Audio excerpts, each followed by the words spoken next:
Gue punya cerita Moebi tentang salah satu anak panti asuhan yang ketemu dalam tanda kutip ibu aslinya selama dia tinggal di panti. Jadi cerita kali ini terjadi di satu panti asuhan yang ada di daerah Jawa Tengah. Gue gak bisa sebutin daerah spesifiknya. Kejadian itu sekitar tahun 2005-an, dan panti asuhan ini tuh isinya gak terlalu banyak lah, kira-kira cuma 20 orangan. Dan mayoritas tuh anak-anak umur 7-10 tahun. Tapi ada 3 perempuan yang udah deket banget karena mereka dari bayi tuh di panti asuhan ini. Namanya kita sebut aja Nabila, Lala, dan Nindi. Mereka bertiga tuh seumuran dan jadi yang paling muda di panti ini, berarti sekitar umur 7 tahunan. Kegiatan mereka sehari-hari di panti itu tuh ada waktu belajar, waktu makan, dan waktu main. Terus ditutup sama waktu tidur. Mereka bertiga tuh pinter-pinter Bi. Anak-anak yang walaupun gak sekolah ke sekolahan, tapi tetap berusaha untuk gak ketinggalan apa yang anak-anak seumur mereka pelajarin. Untuk rumah pantinya ini tuh tipe rumah tua yang cuma 2 lantai doang.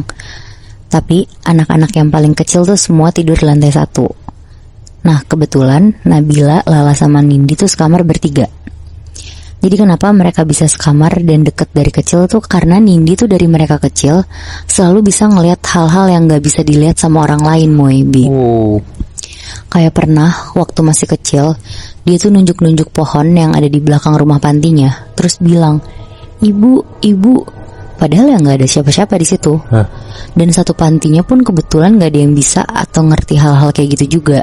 Jadi paling dia dialihinnya kayak diajak main sama Nabila sama Lala.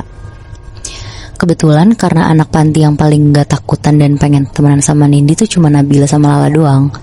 Jadi mereka tuh bertiga kayak kemana-mana bertiga sampai berani sekamar bareng. Karena anak-anak yang lain tuh jujur pada takut semua Moebi. Tapi ada satu malam yang bikin Nabila sama Lala yang biasanya cuek sama Nindi jadi lumayan takut ada di deket-deket si Nindi. Jadi ceritanya pas Nabila sama Lala lagi main kartu, itu tuh sekitar jam 10 malam. Nindi tuh udah tidur duluan karena dia bilang emang lagi ngantuk banget di malam itu. Terus pas lagi asik-asik main nih Moebi, tiba-tiba Nindi tuh duduk di kasur menghadap ke jendela kamar mereka. Jadi posisinya itu tuh kamar mereka tuh jendelanya ngehadap ke arah taman belakang. Dan gordennya tuh warna putih tipis tapi masih bisa kelihatan keluar gitu loh. Iya. Terus Nabila sama Lala tuh posisinya duduk di lantai di dekat pintu. Kan Nabila sama Lala tuh hadap-hadapan ya. Jadi otomatis salah satunya, si Lala, ngelihat ke arah jendela dan Nabila ke arah pintu kan. Nah Lala tuh di situ ngelihat Nindi kayak lagi dadah-dadah tapi ke arah jendela itu. Tapi pas Lala pastiin lagi tuh nggak ada siapa-siapa di situ. Akhirnya Lala teriak lah, "Nindi, kamu udah dadah-dadahin siapa sih?" Nindi tuh langsung nengok ke Lala sambil jalan ke arah pintu. Terus bilang, "Sebentar ya, aku dipanggil." Aduh. Terus Nindi langsung lari tuh keluar kamar. Nah di situ posisinya Nabila sama Lala tuh nggak berani buat ngikutin si Nindi karena ya yang pertama itu udah malam banget dan pasti dimarahin ibu panti juga kalau misalkan mereka tuh ketahuan belum tidur kan. Akhirnya mereka tuh karena penasaran cuma berani ngelihat keluar jendela doang. Mereka nengok kanan, kiri, bener-bener nyariin orang karena mereka tuh ngiranya di luar ada orang yang dadahin Nindi. Iya. Tapi tuh gak ada Moebi. Cuma beberapa detik kemudian mereka tuh kaget banget ngelihat Nindi lagi jalan, kayak jalan yang setengah loncat gitu loh. Kayak ngerti gak anak kecil yang jalan kegirangan gitu. Nah Nabila sama Lala tuh ngelihat Nindi jalan sendirian ke arah pohon yang ada di pojok halaman belakang. Pas ngeliat itu, Nabila sama Lala tuh langsung lari ke kamar ibu panti buat ngasih tahu kalau Nindi tuh lagi main sendirian di halaman belakang. Akhirnya mereka bertiga bareng ibu panti tuh langsung nyamperin Nindi. Dan pas disamperin, mereka tuh lihat Nindi tuh udah di atas pohon lagi duduk sambil ketawa-tawa. Buset. Heboh lah di situ satu panti. Si Nindi dibantuin turun sama anak-anak yang lainnya dan langsung dibawa ke kamar. Pas ditanya-tanyain sama ibu panti dan yang lainnya tuh Nindi jawabannya juga normal-normal aja Moebi. Pokoknya dia ngerasa yang dia lakuin tuh normal. Dia juga bilang kalau dia tuh diajak main sama ibu. Tapi satu panti tuh bingung ibu ini tuh siapa. Akhirnya Nindi langsung lah disuruh tidur sama si ibu panti. Tapi Nabila sama Lala tuh takut banget buat tidur bareng Nindi kan. Akhirnya Ibu Pantinya tuh jadi nemenin mereka bertiga tuh tidurnya. Jadi mereka sekamar berempat tuh, Nabila, Lala, Nindi, sama Ibu Panti. Dan karena Ibu Panti itu takut Nindi keluar kamar lagi, jadi kamarnya tuh dikunci dan kuncinya tuh dicopot, terus disimpan lah sama si Ibu Panti ini. Nah sekitar jam 12 malam, mereka semua tuh mulai tidur. Posisi lampu tuh mati semua. Dan pas udah tidur, tiba-tiba tuh gak lama ada suara tuh kayak cetek-cetek, kayak kerikil yang dilempar ke jendela gitu Moibi. Yang pertama kebangun tuh Nabila. Dia ngucek-ngucek mata, terus ngeliat ke sebelah kirinya, karena di kirinya dia tuh Nindi. Tapi gak ada tuh si Nindi di kasur itu. Gak ada Moy. Akhirnya kaget tuh si Nabila. Dia nyari ke sekitar. Gak taunya si Nindi tuh lagi di depan jendela, tapi di dalam gordennya. Kayak lagi megang-megang jendela sambil ngeliat keluar. Karena ada Ibu Panti juga, jadi Nabila berusaha gak peduli lah sama apa yang dilakuin si Nindi, karena udah males kan. Dia balik badan, terus dia berusaha tidur. Tapi pas Nabila merem, dia tuh dengar ada suara ketawa Mbak Kunti.